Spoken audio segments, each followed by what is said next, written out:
Buenas tardes y un gusto estar acá. Gracias por la invitación a María y a toda la gente que está haciendo este ciclo, que estamos aprendiendo tanto además.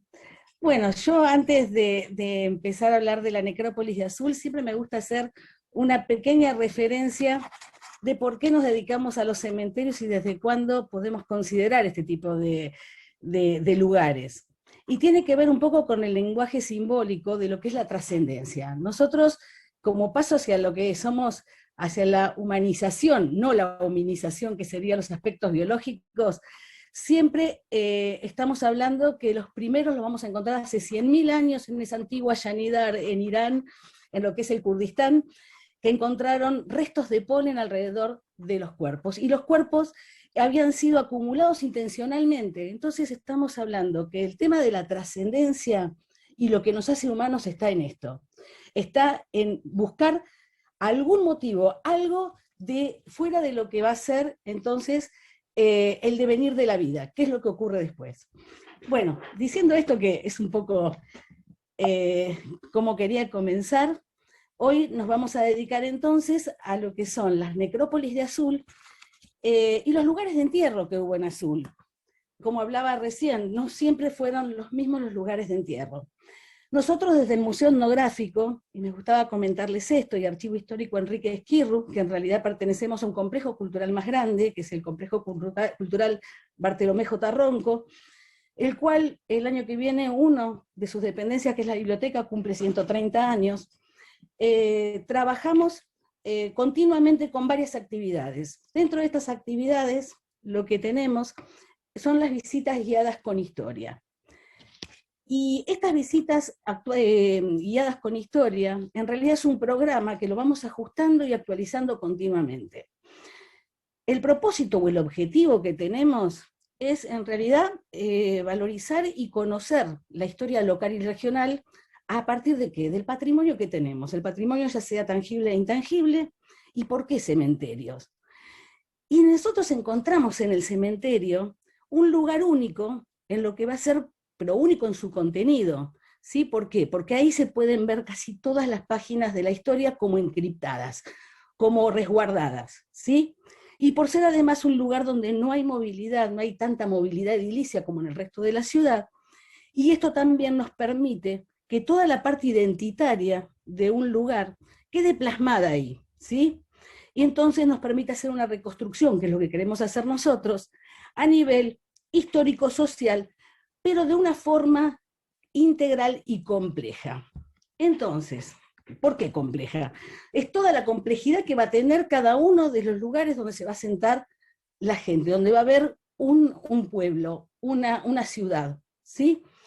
Entonces vamos a ver que ahí podemos descubrir los diferentes actores sociales. En el caso de Azul, todas las relaciones que existieron entre los pueblos originarios, los primeros migrantes que fueron internos de nuestro país, cuando aparecen las migraciones externas, todo el tema de los negros. Acá en Azul funcionaba una sociedad que se llamaba Sociedad de Almas Libres del Congo, y qué presencia tienen ahí, cómo están ubicados en el cementerio, los distintos periodos políticos, económicos, todo va a quedar reflejado, todo va a estar ahí.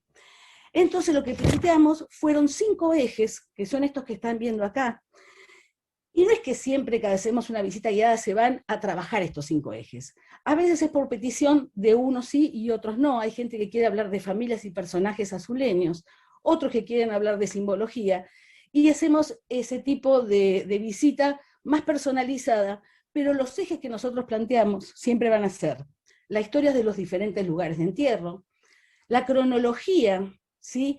Y la contextualización histórica que se va a dar en cada uno de estos lugares de entierro, ver el reconocimiento de qué tipos de enterratorios encontramos, los diferentes estilos arquitectónicos, las escuelas, lo ecléctico que encontramos en esas unidades arquitectónicas que van a ser o los entierros en tierra, o las bóvedas, o en su momento los nichos.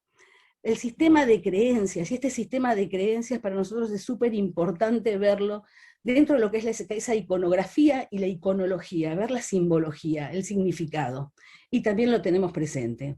La historia, como decíamos hoy, de las familias y los personajes, y siempre estamos hablando que esto les gusta mucho en el tema de las visitas, que son las muertes tempranas, las muertes trágicas, las muertes que tengan que ver con algún aspecto religioso o hechos biológicos inusuales, como es una momificación, por ejemplo, y esos hechos singulares también van a ser relatados. Bueno, para comenzar entonces con la visita, a nivel histórico, la ciudad de Azul comienza como una avanzada en lo que es la frontera sur, y en esa avanzada, Juan Manuel de Rosas, junto a una primera expedición en el año 29, recorren las zonas y es fundado este fuerte. Lo ven bien, o sea, lo ven en condiciones este lugar como para que la fundación del fuerte sea en 1832. Sabemos que encontramos en las primeras actas de lo que van a ser las actas parroquiales, que hubo un incendio en ese fuerte donde haríamos esa iglesia rancho, y entonces no encontramos las primeras actas. La primera acta que encontramos de defunción recién está en 1835, es decir, 3 años posteriores a lo que fue la fundación del fuerte. Y ahí encontramos que las actas, que son 7, van a revelar que dice que el lugar de entierro, está escrito así, está enterrado en uno de los campos santos de dicha parroquia. Evidentemente, el único lugar de entierro que había y el único lugar que podía llegar a ser campo santo era el predio donde funcionaba la iglesia. Un poquito más tarde, ya en 1853, encontramos que aparecen las primeras actas parroquiales donde cambia esto que decía Campos Santos de esa parroquia. Y encontramos que cuando terminan de poner todos los datos del difunto, ponen enterrados en el Cementerio General de Cadáveres. Para el 58 ya tenemos el primer pedido de construcción de bóveda, y que está todavía en pie. La primera bóveda que todavía sigue en pie, está ubicada en este sector que ven por acá, y es de 1862. Si nosotros vemos acá con un planito de Google, como pueden ver, cómo va avanzando este cementerio y cómo es el crecimiento del cementerio, vamos a ver que la parte fundacional, que es esta que tenemos acá, que no sé si me ven en el cursor, ¿sí? La parte fundacional, entonces, o el sector fundacional, le dimos una datación aproximadamente desde ese primer periodo de construcción de bóveda de 1853 a 1898. Este periodo vamos a ver que se caracteriza porque tenemos grandes sectores de tierra, donde tenemos un plano de planta que figura como si fuera una cruz isomorfa, ¿sí? Donde tenemos una ubicación de lo que son las bóvedas alrededor de lo que era la calle principal, como en el travesaño de esa cruz, y en este sector, ¿sí?, que es lo que pertenecía antiguamente al paredón perimetral, ¿sí? Entonces, este es el primer periodo, y si nosotros vemos de la composición poblacional que teníamos acá, estamos hablando que mayoritariamente eran inmigrantes internos, algunos españoles, aparecían los primeros franceses, que va a ser la inmigración más numerosa que tenemos en Azul, y pueblos originarios, ¿sí? Entonces, este es el primer periodo, y el crecimiento que tiene viene de norte a lo que es de noroeste al sudoeste. En vez de hacer el crecimiento del cementerio para el segundo periodo hacia atrás, como casi siempre se da, ¿sí?, acá se da hacia adelante. Este es el segundo periodo que podemos encontrar, donde tenemos, bueno, la portada que tenía era una gran cruz de hierro, que obviamente cuando se hace la segunda parte del cementerio, se extiende hacia adelante, directamente queda anulada esa portada. La segunda, o el segundo periodo, que va a ser de 1898 a 1930 aproximadamente, encontramos que es el sector más opulento, donde vamos a encontrar bóvedas con gustos extranjeros, donde podemos encontrar grandes envergaduras en esas bóvedas, lo presentan el neoclásico, neogótico, ahora lo vamos a ver en más detalle en las diapositivas que siguen. Y donde cambia la economía, toda la explosión agroganadera que está presente en este periodo, es un lugar Azul donde no se sintió ni siquiera todas las crisis del 90, sino que seguía con esa pujanza increíble, y esto se ve reflejado en el cementerio en este periodo. Por último encontramos esto que es cuando nos cambia, bueno, y si lo vemos en plantas, ya acá teníamos la portada, que era esta, la segunda portada del cementerio de Azul, totalmente italianizante, donde encontramos una piedad, que está, o sea, sobre la piedad encontramos un ángel, y siempre nos llamó la atención esto. Encontramos un ángel del lado izquierdo y en el lado derecho un esqueleto alado. Es raro esa iconografía de un esqueleto alado. Siempre lo dijimos. Ella estaba ubicada aproximadamente en esta zona, acá estaba parquizado y esta era la parte entonces del segundo periodo. El tercer periodo se va a dar a partir de 1938, cuando cambia totalmente la morfología del cementerio y cuando al oeste y en una ochava vamos a tener la importante obra del ingeniero arquitecto Francisco Salamone, que también va a ser estas galerías que vemos alrededor, y tenemos todas estas bóvedas que van a ser nuevas hasta los años 50 aproximadamente. Y ahí sí tenemos la última extensión del cementerio que se da hacia la parte final. Esta fotografía tomada con un dron, ustedes pueden observar lo que decíamos recién, esta es la parte fundacional, donde tenemos mucha tierra, que solamente las bóvedas las tenemos ubicadas en la calle principal, y en ese travesaño que hablábamos hoy. Esta sería el segundo periodo, que también hablábamos hace un ratito, 1898-1930, ¿sí? Con toda esta magnificencia arquitectónica, y esta va a ser la tercera. Acá es cuando nos cambia la fisonomía, donde encontramos en la ochava oeste la gran portada del ingeniero Salamone, que también va a ser este tipo de galerías a su alrededor, y surgen todas estas bóvedas que muchas van a tener otros estilos, ¿sí? Y también van a tener otros espacios. Bueno, acá esto es la sociedad italiana, sería, que después vamos a hablar también.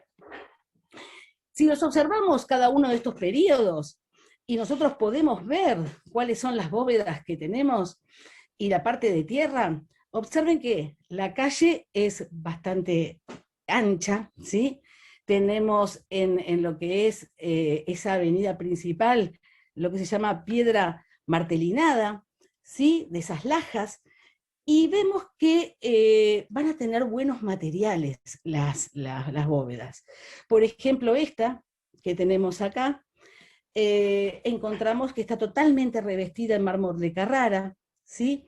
Tenemos esas hornacinas con figuras orantes, que son muy importantes, y tenemos también esos pináculos, y esto vamos a ver que se va a ir repitiendo en muchas de estas obras que van a estar ubicadas entonces en la parte fundacional. Lo que decíamos es estas que vemos acá, por ejemplo, esta que es de 1862, que tiene que ver con la primer bóveda que se encuentra, la más antigua que encontramos actualmente, que perteneció a Marcelino Rivière, que llega como ataonero, después termina siendo el primer molinero de un molino hidráulico, con obviamente la fuerza hidráulica de lo que es el Arroyo Azul. Está ubicado en la parte perimetral, sería esta bóveda que vemos acá. Acá al costado encontramos el otro gran molinero que había, que era Ders, Ders. O sea, tenemos los dos molinos. Y otra cosa importante es que en Azul, a partir de 1867, comienza a funcionar una logia, que es Estrella del Sur número 25, y qué casualidad que los dos molinos harineros se llamaban Estrella del Sur. El de Rivière era Estrella del Sur, y el otro era Estrella del Norte. Y tiene que ver con esto del pan como alimento, como la harina, como esa nobleza en cuanto a lo que es entonces este cereal. Acá tenemos más algunas otras fotos de la parte fundacional. Las nicheras que encontramos, todas tienen esta tapa en mármol de Carrara, y estas son las jardineras más antiguas que encontramos, que todavía quedan algunas, no quedan muchas, que estaría bueno para llevar alguna al museo pidiendo permiso, que eran las primeras jardineras que todavía se mantienen y son de los años 1860-70. Fíjense acá, esta se parece mucho a la que veíamos recién, revestida en mármol de Carrara. Esta es de la familia esta es de la familia de Rosa Ávila. En las dos hornacinas encontrábamos figuras vestidas, tenían vestimenta romana, están guardadas por todo el tema de lo que tiene que ver también con, con todo el cuidado que hay en el cementerio, que en este caso no es. Siempre es importante ver en estas bóvedas tan antiguas la hora de la muerte en un reloj que está ubicado en este caso en el pináculo central, ¿sí? Acá hay de dos hermanos también en la parte fundacional, que son los hermanos Navas, donde encontramos en esta, vemos el uso, empieza con el uso de las columnas. Ustedes saben que las columnas, según, casi siempre están indicando que es el árbol de la vida, y en el caso, por ejemplo, esta, que son típicas columnas corintias, además tienen, eran 4 imágenes que tenían en la mano, ya hace unos años, ahora con el vandalismo y todo esto las han destruido, cruces como indicando el cielo. El otro hermano, vamos a ver que tienen, ya no son estas columnas frondosas y demás que por ahí están indicando, o sea, están indicando que había difuntos que habían podido tener una vida plena, una vida larga, y donde encontramos también, centrando ese arco de medio punto, 2 angelitos barrocos haciendo como honor a un santísimo. En el caso de este otro hermano, que el primero que ingresa es un niño, encontramos niños hincados, encontramos que las columnas no tienen nada que ver, por más que eran de la misma familia, a estas, y podemos decir que quizás sean columnas truncas, o pueden llegar a ser algún tipo de columna dórica si uno empieza a verlo con más detalle. Muchas veces esta la podemos ir viendo y hablando también del hijo de la viuda y ritos de Isis y todo lo que tiene que ver con lo egipcíaco, relacionado también con lo que va a ser la funebria o lo que es ese lenguaje de funerario que uno puede evidenciar entonces en cada una de estas unidades arquitectónicas. Cuando ya empezamos el periodo este que nosotros hablábamos de la gran magnificencia, encontramos este tipo de bóvedas.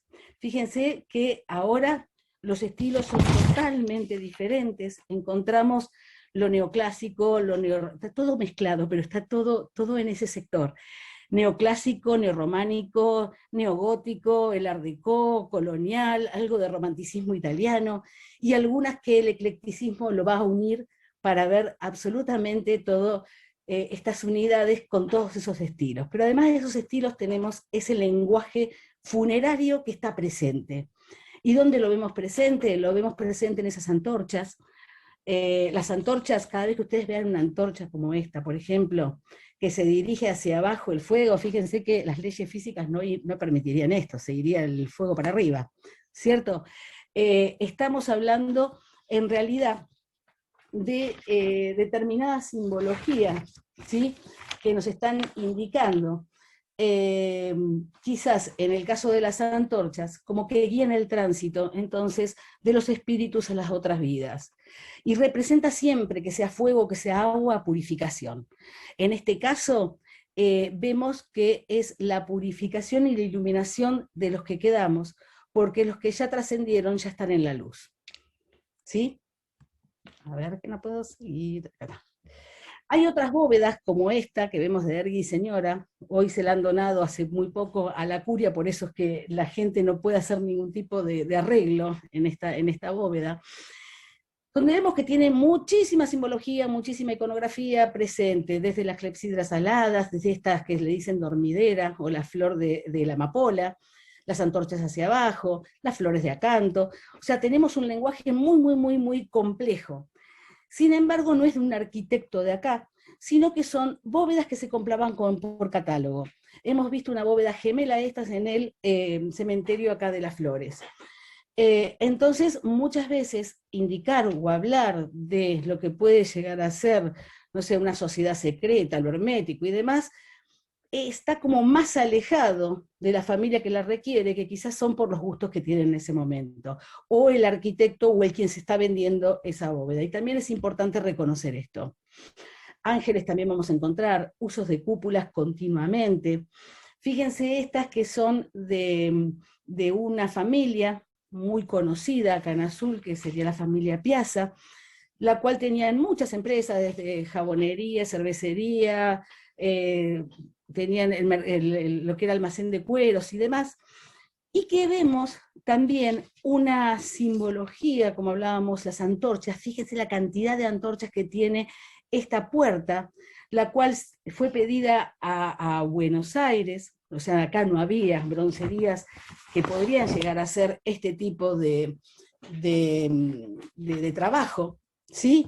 Y vemos que cuando están inclinadas, como en el caso de la parte superior, están indicando, ¿sí? Si llegan a estar inclinadas así, la extinción de la vida.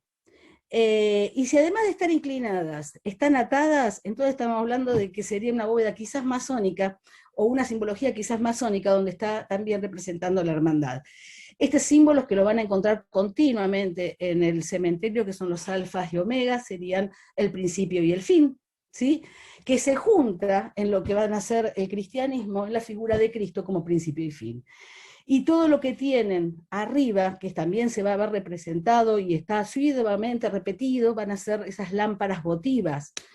Y las lámparas votivas las vamos a ver hasta en la portada nueva de Salamone, ¿cierto? Son parte del aljuar litúrgico, se les dice. Indican que ese lugar es sagrado, que contiene la llama, contiene el fuego eterno, ¿sí? Y en realidad también es la presencia divina, la presencia de Dios. Serían lámparas que nunca se apagan. Y por eso también es muy importante. Vamos a ver que las distintas lámparas votivas van a tener resoluciones técnico-decorativas que van a ser miles, van a ser múltiples. Otra cosa que podemos ver cuando recorremos el cementerio y en esta parte, ¿sí? Sobre todo la parte más antigua de la segunda parte, si así se lo puede decir, es este bandeado en lo que son las bóvedas. Y entonces estamos hablando de un mármol de Carrara que se va a estar, o sea, va a estar bandeado con una caliza negra, que nosotros le dimos el nombre de Florentino. En realidad es porque hacíamos alusión quizás a la Catedral de Florencia, y que nos hacía recordar eso. Seguramente hay artesanos en ese momento que tenían esta habilidad y la podían llegar a repetir en lo que iban a hacer entonces, como en este caso, en las bóvedas. Hemos relevado 35 bóvedas, que nosotros le dimos llamar Florentino, y vemos que siempre, o casi siempre, y hay muchas bóvedas que lo tienen, es esto. Son las dos columnas sostenidas por lo que es un delta, ¿sí? Esas dos columnas van a ser siempre, las columnas son el símbolo cósmico o el árbol de la vida, como les decía recién en la de los Navas. Cuando están así, que siempre las ven de a par, ¿sí? Siempre las ven de a par, creo que en la que sigue también había. Vamos a ver que estamos hablando de ese equilibrio tenso que se produce, y que en el medio, esa puerta es el hueco, y ese hueco es el espacio consagrado. Es decir, ¿por qué es el espacio consagrado? Porque ahí tenemos el altar, que está ubicado en lo alto, en la parte más alta, es el lugar del sacrificio, ¿sí? Si estamos hablando de masonería, estamos hablando, quizás hacemos reminiscencia a lo que son la leyenda de Hiram, ¿sí? Como a ese que manda el rey de Tiro para hacer el templo de Salomón. Bueno, después, si quieren, yo en algún momento les cuento todas las leyendas y qué tiene que ver con todo esto. Y lo cierto es que estas dos columnas en la parte masónica se van a llamar, la que está ubicada a la derecha, Boaz, la que está ubicada a la izquierda, Yaquim, y el lugar que va a ser el lugar del aprendiz, acá va a ser ya el lugar del compañero o el hermano, pero tiene que pasar por una muerte, y esa muerte es el rito de iniciación, que se pasa entonces en esa cámara sagrada, y donde va a haber un sacrificio con esa muerte y esa resurrección a lo que va a ser los conocimientos. Por eso esto lo vamos a ver repetido. A veces en el cementerio de azul ocurre, como en este caso, que duplica absolutamente todos los símbolos. Fíjense que tiene dos paredes de columnas, dos deltas, es como que me va a repetir absolutamente todo. Y en lugar de tener 3 escalones, como es lo normal, o más que lo normal, lo asiduo en este tipo de estructuras, tenemos 6 escalones. Está totalmente duplicado. Quisieran inhibir quisieran no mostrar que tendrían alguna influencia masónica, no sabemos. El tema es que esto sí podemos hacer una descripción y lo vemos de esa manera. El otro estilo que encontramos, y lo encontramos también repetido, es este, que nosotros lo llamamos pisano. El otro hacía referencia a Florencia, a Pisa, donde el bandeado va a ser de distintos tamaños. Fíjense que existe un bandeado ancho, pero el mármol está ubicado en una forma mucho más débil o mucho más angosto. Y de estas también tenemos relevadas bastantes. Bueno, esta parte o esta estructura de las dos columnas y lo que es el delta se ve repetido continuamente. Todo esto que veíamos con esa magnificencia, con esa cantidad de elementos arquitectónicos, simbologías y demás, ocurre entonces en ese periodo. Pero ese periodo además está como un poco salpicado, manchado, porque algo que nos unifica, como es la muerte, ¿sí? A todos los seres humanos nos unifica la muerte, en el caso de Azul es el momento donde se hace distingo sobre la muerte. ¿Y por qué hablamos de distingo? Es el momento donde encontramos que el cementerio general de cadáveres, como hablábamos hace un rato, pasa a ser cementerio central. Y si tenemos cementerio central, tenemos una periferia. Y la periferia se llamaba cementerio de pobres o del oeste, que lo ubicaban a la margen izquierda del arroyo. No les conté, Azul está dividido por un arroyo, que es el arroyo Azul, margen derecha se sitúa el fuerte, y dicen que es la parte del europeo, margen izquierda sería la parte de los pueblos originarios. Pero además de eso, hay otro elemento que ocurre, este otro elemento no, sino otro proceso que está ocurriendo, que son las migraciones y la llegada del ferrocarril del sur. Con la llegada del ferrocarril del sur, lo que vamos a encontrar es que un sector del cementerio se extiende hacia la derecha un nuevo sector que se llama cementerio de disidentes. Tiene que ver un poco con la llegada del ferrocarril, donde nosotros fuimos punta de riel, ¿sí? Y esa punta de riel duró varios años. En realidad fuimos punta de riel desde 1871 a 1880, y ahí trajo mucha gente, muchos ingleses que venían con el tema de ser trabajadores del tren, y entonces encontramos este cementerio que está dedicado a lo que van a llamar un espacio para entierro de personas con creencias ajenas a lo judío-cristiano. Encontramos anglicanos, luteranos, ortodoxos rusos. ¿Por qué ortodoxos rusos? En realidad es porque en el 78, 1878, los mandan a los rusos alemanes que llegan, ellos llegan en realidad para una Navidad, y van a estar, los van a poner en un tren hasta donde llegue, donde llegaba Azul.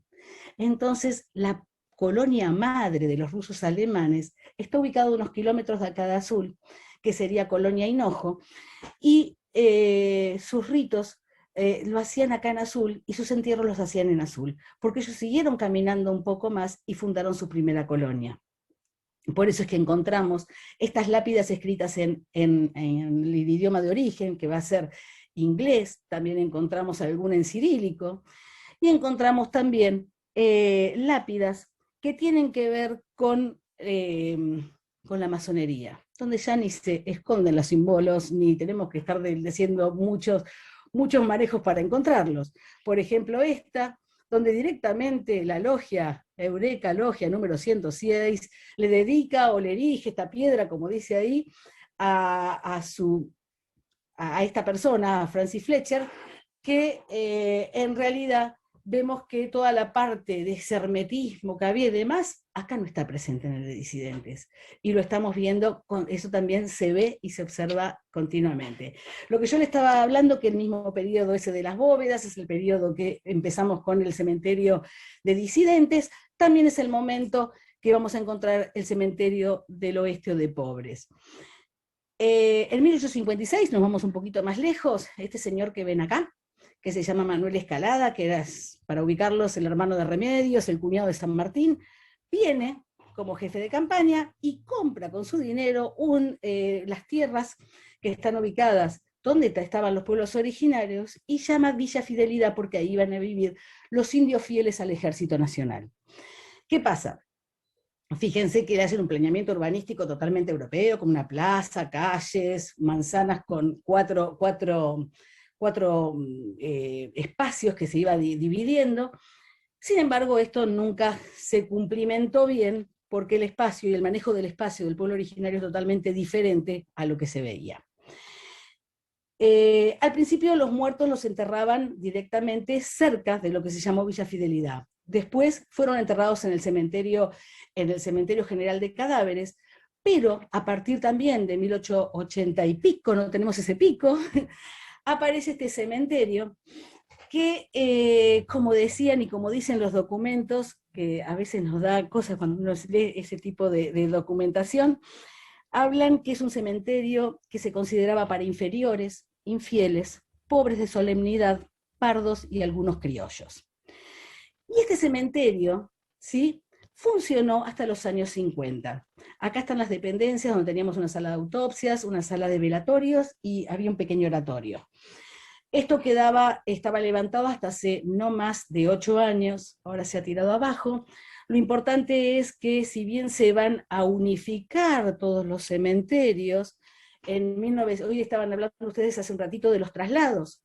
¿Qué pasa con los traslados? Acá en 1950, un intendente llamado Mahler habla de basta de las sepulturas de la discriminación. Hay un montón de documentos que así lo acreditan, que esto se tenía que unificar, y que ya no iba a ser más cementerio central y cementerio del oeste, sino que iba a ser cementerio único de Azul. Esos traslados se hacen hasta cierto punto, como hablábamos recién.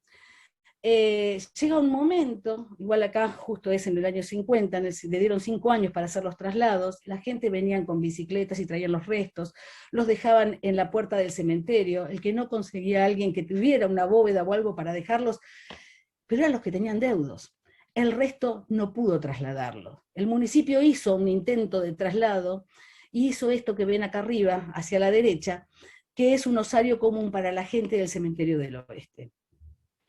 Igual sabemos que no se trasladó por completo. ¿Y por qué lo sabemos? Porque en los años 80 traen un plan Fonavi, que era para ubicar un barrio de 120 viviendas atrás del otro cementerio que hay, del cementerio grande. Pero ¿qué pasó? 56 no se sabe por qué, las derivaron y son estas que ven acá. Sin haber hecho un estudio previo de lo que es el suelo, la gente hoy no tiene escritura y sufre el tema de que se han hecho hormigueros y es como haber hecho un barrio arriba de un queso gruyère. Yo siempre digo lo mismo, las casas se van cayendo porque la materia orgánica obviamente dejó huecos. Entonces tienen una problemática importantísima hoy por hoy esa gente, ¿sí? Bueno, nosotros estamos trabajando también con esa gente. Y dentro de lo que es este osario tenemos esto que ven acá, este señor que ven acá, que se llama Santiago Avendaño, y que era el traductor, quería que le digan él, todos lo conocen como el lenguaraz de Cipriano Catriel, del cacique, que es ajusticiado y decapitado, él junto al cacique Cipriano Catriel en 1874, y que hay toda una confusión con las cabezas y los postcráneos. En realidad la familia Montenegro era una familia azuleña que Avendaño se había casado con una Montenegro, le tiran la cabeza de Catriel, y la cabeza de Avendaño nunca aparece. La familia, bueno, hay toda una historia con la cabeza de Catriel, que si quieren algún día se los cuento, hasta que nosotros la recuperamos hace 3 años, que fuimos a Parques Nacionales, donde terminó estando por último la cabeza de Catriel. Lo cierto es que Santiago Avendaño es enterrado posteriormente en el cementerio el postcraneal, no lo terminaban de reconocer la familia, en lo que era el cementerio del oeste, y por eso es que tiene acá un recordatorio de haber estado ahí. Un poco de simbología les hablé, un poco les conté que acá hubo una logia que era muy fuerte, que era la logia Estrella del Sur número 25, que fue fundada en el 1867 por Barros, y que Barros le pide permiso obviamente al gran maestre, que era Roque Pérez, y también el que hizo de intermediario para que tengamos la logia acá en Azul fue Manuel Argerich. Este es uno de los elementos que tenemos en el museo, donde encontramos el primer bibliotecario de Azul, que es López Claro, que tiene su banda masónica, el cuadro de la logia, tenemos bandas, tenemos un montón de cosas de la logia, y está bueno reconocer sus elementos dentro de lo que es también la iconografía funeraria. Acá les muestro, pero muy rápido, porque si no vamos a ir mal con el tiempo, el delta con el ojo de Gadu, el ojo del gran arquitecto del universo. Podemos ver las hojas de acanto, las antorchas que ya habíamos hablado, del tema de las clepsidras o reloj de arena, se llama hidra porque obviamente al principio esos relojes eran de agua. Pero bueno, que en realidad lo que significa es la inversión del mundo superior con lo inferior, es el fluir del tiempo, que es constante, que es cíclico, ¿sí? Es esa inexorabilidad de la muerte, que no puede no ocurrir, ¿sí? Es el tiempo en todo lo que se ve, cuando uno encuentra esta iconografía, lo ven como una creación humana, no que es una creación divina, el tiempo, y que la vida solamente es aparente. Lo único real es, en realidad, sería el no tiempo, es decir, es el infinito. Acá podemos ver un caduceo envolviendo algo perecedero como es la vida. O sea, vemos que ya no tiene carne, o sea, es una calavera, donde ya todo ese tejido blando se desarmó, ya no está, ya no existe, pero que esas dos serpientes entrecruzadas son los contrarios y que muchas veces uno relaciona con lo gnóstico, lo estado con el conocimiento. Posteriormente se usa también el caduceo por lo general con los negocios y demás, o con la medicina, pero es posterior, ¿sí? Esto que ven acá es un candado de un obelisco que tenemos dos obeliscos en lo que es el recorrido de nuestro cementerio, y este es un candado que, si ustedes ven acá el perfil de una esfinge alada, que es Mat, que tiene su plumita, porque es el juicio de Osiris, está representando el juicio de Osiris, y este que tenemos acá, que es la esfinge masculina, sería Tot. Los dos, y acá tenemos la flor del papiro, que la tenemos en el medio como el libro de los muertos. En realidad ese juicio, eso de pesar el corazón, ¿qué pasa una vez que estaba muerto, le pesaba en el corazón ese juicio que iba a ser Osiris con sus tres dioses, que iba a ser Osiris, Tot y Anubis? Encontramos que tenían la pluma de la justicia, que era la de Mat, que la tenemos acá, ¿sí? Tenía que pesar más que lo que era el corazón. Y entonces ahí se sabía si iban o no iban a la eternidad. Si no, obviamente había un bicho que era totalmente horrible, que se llamaba Amit, que era una especie de cocodrilo, hipopótamo, león, que devoraba esos corazones cuando esa alma no pasaba este juicio de Osiris. No sé por qué me puedo contar eso, pero no importa. Acá tenemos uno de los obeliscos, donde vemos también otra parte simbólica, vemos el disco solar alado, todo lo que tiene alas, además ustedes recuerden que tiene que ver con la liviandad, tiene que ver con la trascendencia. Ya, si está alado, está a otro nivel, no está en el nivel de la Tierra, ¿sí? Ya trascendió, ya es un nivel espiritual. Acá encontramos, bueno, estas son mariposas nocturnas, con esa caducidad de su vida, el uruburu, esa serpiente que muestra un infinito comiéndose la cola, y acá tenemos otra vez el delta luminoso con el ojo este del gran arquitecto Odegadu. Este es del obelisco de la familia Connolly. Y siempre rodeando, cuando estamos hablando de estos periodos, son rejas, la reja es perimetral y es totalmente artesanal. Y llegamos quizás a la estrella de nuestro cementerio. No, llegamos a la última parte, ¿sí? De lo que es el cementerio, que en realidad el último periodo nosotros podemos ubicar también entre 1925 y 1940 aproximadamente, porque hay un montón de acontecimientos, podemos decir, relevantes a nivel nacional e internacional. Y se ve, se refleja, todo se refleja en el cementerio, en la estética. Llegan arquitectos que están recibidos en Buenos Aires, en ese momento era la Escuela de Arquitectura de la Facultad de Ciencias Exactas, Físicas y Naturales de la UBA, y tenemos arquitectos locales.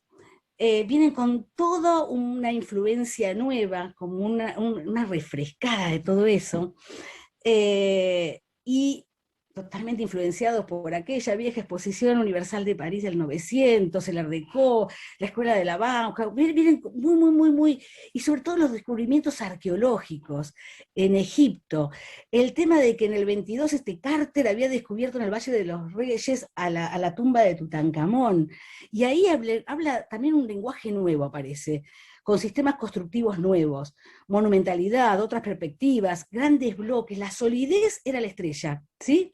Y el concepto este de la inmortalidad y la trascendencia otra vez está presente, y se refleja entonces en estas obras y en la piedra tallada. Sabemos que es el momento que va a ser en 1938, donde irrumpe en azul las obras de Salamone. Y no puedo cambiar de diapositiva. Acá podemos llegar a, o sea, acá vemos la inauguración de lo que fue el monumento de la plaza, donde en ese momento viene el que estaba reemplazando al presidente, que era el vicepresidente Castillo. Acá tenemos al gobernador de ese momento, Fresco, el intendente de Azul, este es Carús, Agustín Carús, el sacerdote Cáneva, son todas personalidades muy conocidas. Y es el momento también que cambia la fisonomía, Salamone sabemos, del territorio bonaerense. 20 municipios, estamos hablando más de 65 obras, ¿sí? Y lo importante es que en azul deja 9 obras, no solamente esa gran portada. Aparte de la portada esta del cementerio que todos reconocen, encontramos el matadero, la portada del parque, esa plaza impresionante que tenemos, yo hablo como, a mí me encanta todo esto, una casa particular, que es la casa del doctor Daneri, ¿sí? Que está ubicada enfrente a la plaza central, y dentro de lo que es el partido también encontramos delegación y matadero de Chillar y de Cacharí. Y llegamos acá, a la nueva portada, a este nuevo contenido, a este cementerio, ¿sí? Que cambia entonces la morfología también en planta. El estilo y los materiales, sabemos que Salamone son estilos y materiales únicos, esto de la piedra líquida, el cemento armado, el hierro, sus morteros, que los vamos a ver en varios lugares, sobre todo en lo que es el altar del oratorio que tiene la portada, es la obra emblemática. En el 2014 sabemos que tuvieron una declaratoria, ¿sí? Como el Monumento Histórico Nacional, con el decreto 11.038, y que vamos a ver que está emplazado, ya habíamos dicho, al oeste, pero que tiene como un desarrollo enorme, son 43 metros de desarrollo, y una altura, acá arriba, de lo que es la cruz, de aproximadamente 21 metros. La obra de Salamone, todos hoy hablar, y adelante de arquitectos me dio como ya vergüenza, pero sabemos que es una expresión decorativa colosal, única, donde se mezcla el art déco, el constructivismo, el futurismo, la Bauhaus, lo escenográfico, es obra que hay que mirarla de lejos para poderla apreciar, ¿sí? Lo egipcíaco, las líneas esas verticales, toda esa simetría, los grandes volúmenes, y hay un volumen en particular que se aleja, que es el volumen donde va a estar situado este arcángel. Ese arcángel no tiene, esto lo que vemos acá es el contrafrente, ¿sí? De la portada. Este arcángel no tenía un nombre particular, nosotros del museo hicimos varias encuestas para que nos digan quién creían que era, son muy, muy inverosímiles las respuestas que tenemos un montón tenemos 2 trabajitos escritos sobre esto. Lo que sí llegamos a la conclusión, y todos llegan a la conclusión, que es el arcángel Miguel. Sabemos que en la Biblia encontramos 3 arcángeles, Rafael, me falta uno, y bueno, y Miguel, me falta uno, de los arcángeles que no me voy a acordar ahora. ¿Y por qué decimos que es el arcángel Gabriel. Miguel? Gabriel, ahí está, el que hizo la anunciación, muy bien. Lo tenemos como jefe del ejército celestial. Los atributos de él van a ser la espada que está presente, siempre está en alto, acá no. La balanza que no la tenemos, pero que nosotros creemos que todo el tema de la simetría quizás está reflejando esa balanza, ¿sí? ¿Y por qué tiene esa balanza? Porque va a ser un poco lo del juicio final, ¿sí? Será quien pese las almas ese día del juicio final. La espada esta se considera como el arma de la verdad, ¿sí? Y el manto, este manto que lo protege, que también es el que protege a los seres humanos, ¿sí? ¿De quiénes? De los seres malignos. Se considera como el ángel de la muerte porque dice que es el que da la última chance que esas almas, o la última oportunidad de redimirse antes de morir, ¿sí? Y en realidad, lo que a mí me parece, yo a veces yo lo miro y aparte sus alas facetadas, a mí me fascina esta figura. Muchas veces tiene una armadura, este arcángel Miguel.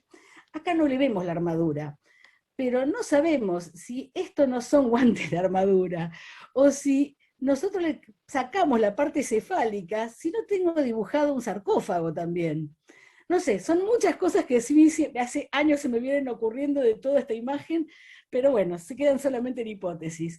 Además entonces de lo que es el ángel con ese volumen que sobresale de esta portada, encontramos que en sus dependencias contamos acá con oficinas, un oratorio, y tenemos un crematorio donde se ve también la impronta de Salamone en cuanto a esta arquitectura industrial, donde tenemos todo la vimos hace poquito, por donde pasaba la cinta que iba con el cajón, cómo llegaba entonces ahí, nunca se utilizó igual el crematorio.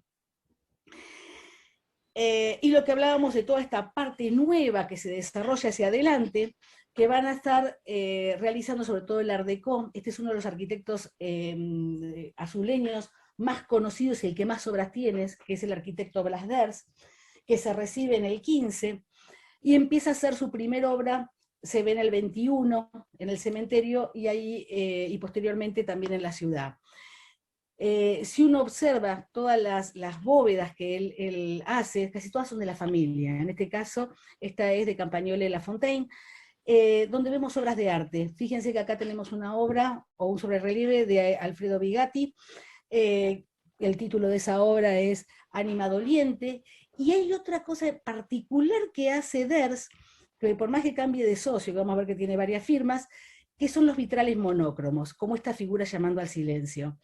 Esos vitrales monócromos se van a ver repetidos en todo lo que va a ser entonces su arquitectura.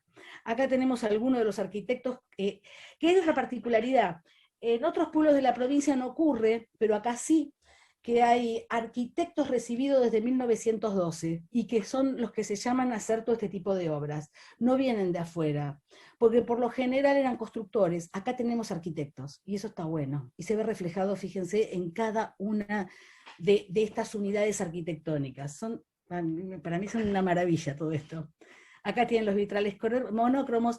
Y ya para terminar, casi termino, perdón si me pasé, algunos hechos o curiosidades que casi siempre nos piden o que se los relatemos son, por ejemplo, esto que salió en Caras y Caretas, cuando encuentran un niño momificado dentro de lo que era una bóveda y dice que todo azul, está atento a esta momia que no desenterraron nada, sino que estaba en bóveda, y donde sacan esta foto y que la podemos encontrar entonces en las Caras y Caretas del 1902. Fíjense que eran todos varones y se ponen como acompañando a la momia esta.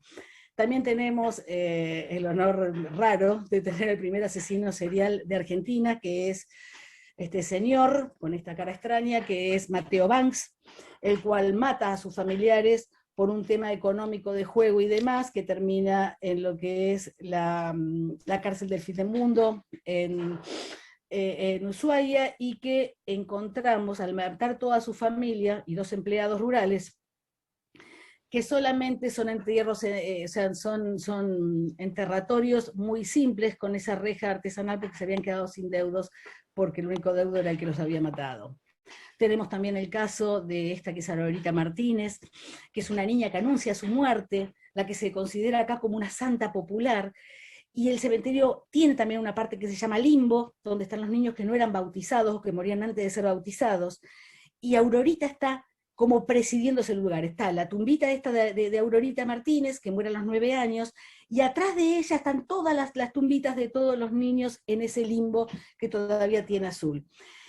Estas son las religiosas de Inmaculada Concepción, hermanas azules, que dicen que cuando ingresaba un niño se escuchaban llorar, cuando ingresaba un niño muerto, se escuchaba llorar, y ellas salían de esta tumba y la gente las veía correr a sus espíritus, como buscándolas para cunarlos. Y bueno, y de acá del cementerio de lo que es disidentes, cualquier cosa he escuchado, hasta que los enterraban parados, bastante lío desenterrarlos acostados, imagínense parados, hasta que veían cosas totalmente rarísimas, levitando y demás, pero son todos estos hechos singulares o curiosidades que también son parte o forman parte de este tipo de visita. Para concluir, les cuento que tenemos una gran escritora, que es María Alex Urrutia Artieda, que ella muere en el 82, pero que en el 71, como ven acá, había escrito ya su epitafio, y cada vez que terminamos una visita, y pidió además que le le planten en lo que iba a ser su tumba, que iba a ser en tierra, ella pidió que sea en tierra, que le planten un ciprés de cementerio, que su género y especie es Cupressus sempervirens, porque es como una flecha al cielo. Y siempre hablaban que lo perenne, lo longevo y lo durable le daba la inmortalidad en ese tipo de botánica funeraria. Y cuando terminamos la visita siempre leemos el epitafio de María Álex, y si me permiten se los leo para terminar ya la visita, donde dice: caminante, aquí dice María Álex, mas no creas que yazgo en esta fosa, pues apenas llegada presurosa, me trepé por la savia silenciosa hasta el gajo más alto del ciprés. Y allá estoy, caminante, allá en la altura, como ayer en la tierra y en mi anhelo, rodeada de pájaros y cielos, encendida de canto y de dulzura. Bueno, muchas gracias. Si me pasé, disculpa, les pido.